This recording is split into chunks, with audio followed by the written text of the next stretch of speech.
Son 1-2 gün içərisində ölkədəki abituriyentlər arasında bir çalxalanma baş verdi və bildiyimiz kimi buraxılış imtahanlarının da vaxtları açıqlandı. Çox güman bilirsən, amma yenə də bilməyənlər üçün deyim. Birinci zonalar 9 mart, ikinci zonalar isə 15 mart imtahan verəcək. Və bildiyimiz kimi artıq imtahana da təqribən 40-45 gün arası məsafə qalıb. Birinci zona ilə ikinci zona deyə bilərik ki, eyni həftədə olacaq. Hətta tarixdə ilk dəfə birinci gün qəbul imtahanı olacaq. Və zaman çıxdıqdan sonra bəzi gənclər reaksiya vermədi, bəzi gənclər həyəcanlandı, bəzi gənclər isə qorxuya düşdü və hər kəs birdən-birə oxuyan uşaq moduna girməyə başladı. Elələri var, bəziləri son bir həftəyə falan saxladı. Elələr də var ki, artıq bu günlərə etibarən intensiv çalışmağa başladı.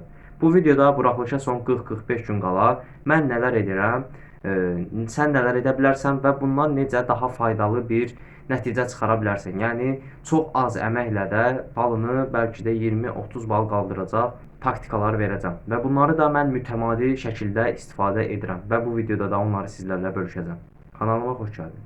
Əvvəl nələr edilməməlidir, onunla başlamaq istəyirəm. Yəni nələri etməməliyik? Birinci maddə bu full qayda oxumaq olardı. Full qayda oxumaq olanda belə bir senaryo nəzərdə tut. Məsələn, ana dilindən nümunə tuturam. Məsələn, ana dili gəldin, artıq hazırlıq bitdi və belə deyirsən, ayda buraxılışı 45 gün qalıb, başdan başlayım, fonetikadan indiyə qədər keçən qaydaları oxuyum. Və məhz etdiyin səhvdə buradan olur. Təsəvvür elə, 6-cı sinifdən 11-ci sinifə qədər keçilən qaydaları sən 1-45 gün içərisində öyrənmək istəyirsən. Bu biraz çətin bir vəziyyət olacaq. Və o qaydaların içində sənin bildiyin məqamlar da var, bilmədiyin məqamlar da var, diqqətsizlik etdiyin məqamlar da var. Yəni ilk deyəcəyim bu olardı dostum. Ancaq qayda oxumağa yönəlmə. İkincisi isə bütün günü dayanmadan oxuma. Buraxılışın xəbərini eşidən kimi sanki yarış avtomobili start xəttindən çıxmış kimi finişə doğru gedərmişcəsinə və dərs oxumağa başlayırsan. Sən elə zənn edirsən ki, 45 gün boyunca belə hər gün mən belə intensiv dərs çalışacağam. Ancaq bilmirsən ki, bir həftə sonra səni nələr gözləyir. Bir həftə sonra əminəm ki, artıq oxumağın da başını buraxmısan, heç nəyə də həvəsin qalmayıb, bildiyin çöküşü yaşayırsan. Hardan bildiyimi soruşma, bizzat tək əldən mən təcrübə etmişəm. Yəni deyəcəyim bu olardı. Həmişə %100, həmişə mükəmməllik prinsipi ilə getmə. Biraz da özünə rahatlıq verməyə çalış. Məsələn, bu gün 10 dənə qəbul imtahanı işləmisənsə, sabah işlə bir dənə qəbul imtahanı. Düzdür, 10 dənə biraz uçuq bir rəqəm oldu. Məsələn, bu gün işləmisən 3 dənə qəbul imtahanı, sabah işlə bir dənə. O biri gün məsələn 15 dənə sual işlə. Ondan növbəti gün məsələn sadəcə bir dənə listening işlə. Yəni dediyim kimi və hər videoda da deyəcəm, çox gözəl bir terimdir. Bir hər zaman sıfırdan böyükdür. Önəmli olan odur ki, gün boyu sən yatağına girəndə mən bu gün sıfır idim demə. Ən azından de ki, məsələn, bu gün düzü də olsa biraz çalışa bildim. Və bu da var, hər şeyi son bir həftədə etməyə çalışanlar. Yeyirlər, içirlər, yatırlar, dincəlirlər, oyun oynayırlar, gecələr əyləncələrə gedirlər, gündüzlər də yatırlar və son bir həftə qala hamısı olurlar alim. Və bu tip insanlar da var. Böyük ehtimal sən də bəlkə də planlaşdırmısan ki, son bir həftədə daha intensiv çalışıram. Bu da gözəl bir şeydir. Amma indi saxlayıb son bir həftədə çalışmaq biraz absurddur. Yəni təsəvvür elə 2-3 il hazırlığa gedirsən, nəticəni artıra bilmirsənsə, bir həftədə necə nəticəni artıracaqsan? Son bir həftədə nə olar? Məsələn, bloku boşlayıb daha çox dərs oxuya bilərik deyə düşünürəm. Yəni əgər planın varsa, mən indi oxumayacağam, son bir həftə oxuyacağam. Bu planı təxirə salmağını istəyirəm.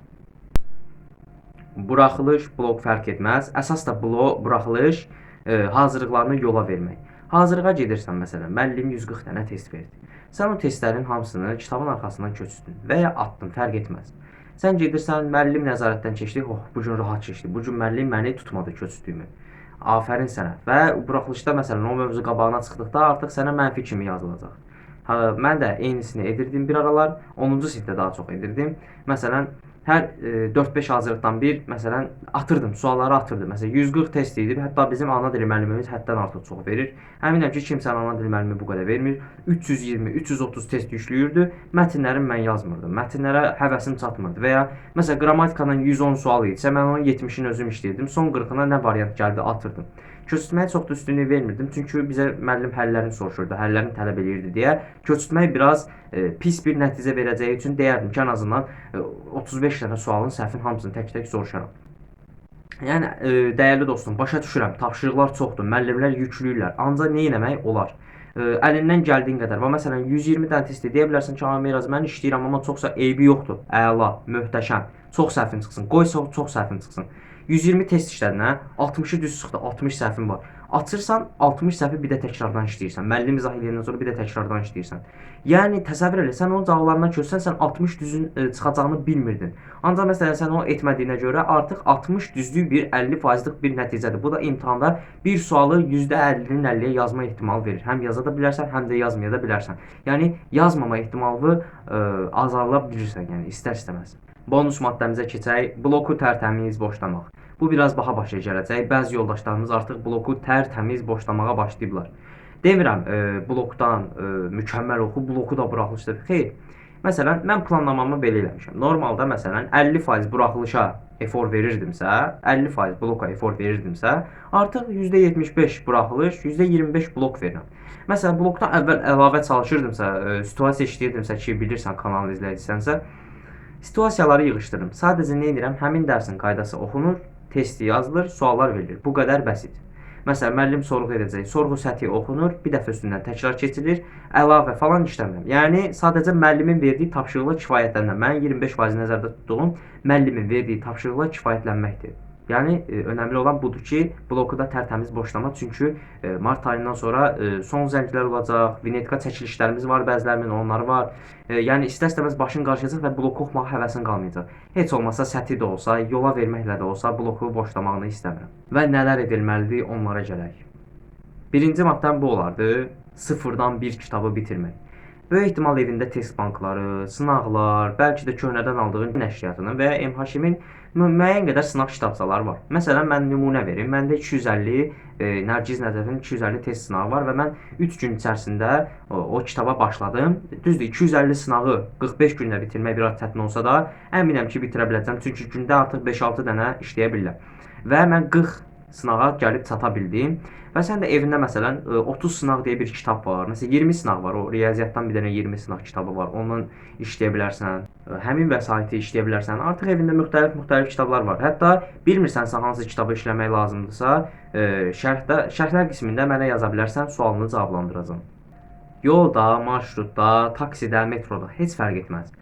Əlində bir kitabın olsun, onu bitirməyə çalış. Mən Nərgiz Nəcəf kitabını, 250 sınaq kitabını heç vaxt belə evdə oturub normal yazmıram. Mən onu ya marşrutda yazıram, ya avtobusda yazıram, amma bəzən evdə də yazıram yəni. Məsələn, evdə otururam, bekarçılıqdır, hazırlığa 5-10 dəqiqə qalıb, artıq paltarımı geyinmişəm, evdən çıxmağa hazırlaşım.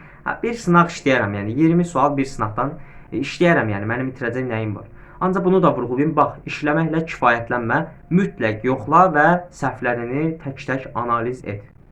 Və burada bir maddəyə də toxunacağam, beynini aldatmaq. Bəziləriniz başa düşmədi mən bunu nəyi nəzərdə tuturam, ancaq gəl bir hekayə ilə danışım ki, daha yaxşı anlayasan. Deməli, hardasa bir həftə bundan qabaq olardı. Məktəbdən evə gəldim və hər gənc kimi mən də yemək yeyərək YouTube videolarına baxmağı çox sevirəm. Yəni bu şəxsi inkişaf olsun və ya gizəm videoları olsun və ya nə bilim məlumat xarakterli bəlgesel videolar olsun. Və mən belə bir şey elədim. Məsələn, mənim Azərbaycan dilindən o bu əvəzliyindən sonra vergül qoyulması qaydası zəif idi. Bəlkə də sən o qaydanı mükəmməl bilirsən, ancaq məndə zəif idi. Yəni imtahanda düşsə də %50-nin 50-yə yazma kimi bir ehtimalım vardı. Mən beynimi aldatdım. Dedim, gəl yemək yeyə, biz o videoyu izləyək. Və başladım izləməyə. İzlədim 20 dəqiqə boyunca. Yeməyimi də bitirdim, videonu da bitirdim, belə dedim. Qayda məndə çox gözəl bir şəkildə oturdu. İndi onun testini işləməyin vaxtıdır. Açdım, 100-200-dən söhbət getmir. 10-15 dənə səthi testlərlə işlədim, yoxladım və gördüm artıq 12-13 düzüm çıxıb. Dedim, hə, tamam, bu qayda artıq məndə hazırdır. Sən də eynisini edə bilərsən. Qəbul və sınaq imtahanlarına başlamağını istəyirəm. Yəni PDF-lər hər yerdə var, əminəm tapa biləcəksən. Keçən ilin, ondan əvvəlki illərin qəbul və sınaqlarını tapıb, onları təkrar işləyib, səhvlərin üzərində dayana bilərsən.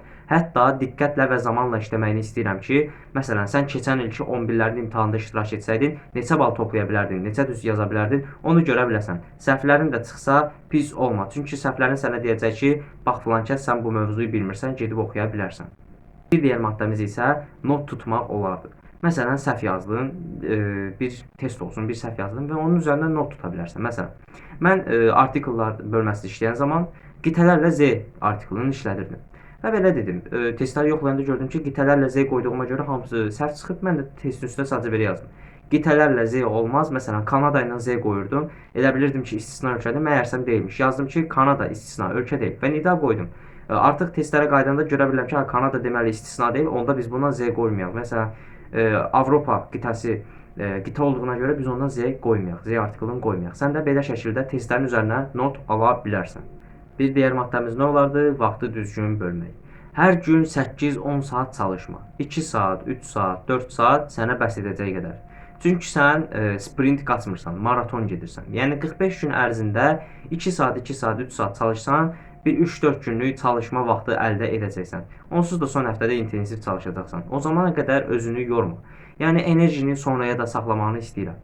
Və imkanın varsa sınaq imtahanlarında da iştirak etməyini istəyirəm. Niyə? Sınaq imtahanlarında iştirak edərək öz nəticəni bilə bilərsən, necə düz yazacağını, haralarda səhv edə biləcəyini, imtahan həyəcanı, stresini də ölçə bilərsən. Blok getməyin hələ ki tez ola bilər, bəlkə də blok getmisən. Eyb yoxdur, əla, lap yaxşı blok nəticəni də bilmiş olarsan. Ancaq son 1-2 ayda məncə buraxılış imtahanına getmək fərzdir. Yəni getmək daha yaxşı olardı, mən deyərdim. Bəli, bu gün buraxılış imtahanından son 40-45 dəqiqə qalmış. Bəli, bu gün buraxılış imtahanından son 40-45 gün qalmış. Nələr edilməlidir, nələr edirəm, nələr edilməməlidir, bu haqda danışdım. Bu videodan bəlkə də bəzi şeylər öyrəndin, bəlkə də bu videodakı bəzi şeyləri edirdin və ya etmirdin. Olsun, yenə də sənə məsələn müəyyən qədər bir şey qata bildimsə, nə xoş mənə. İzlədiyin üçün təşəkkür edirəm. Sağ ol. Salamat qal. Uğurlar.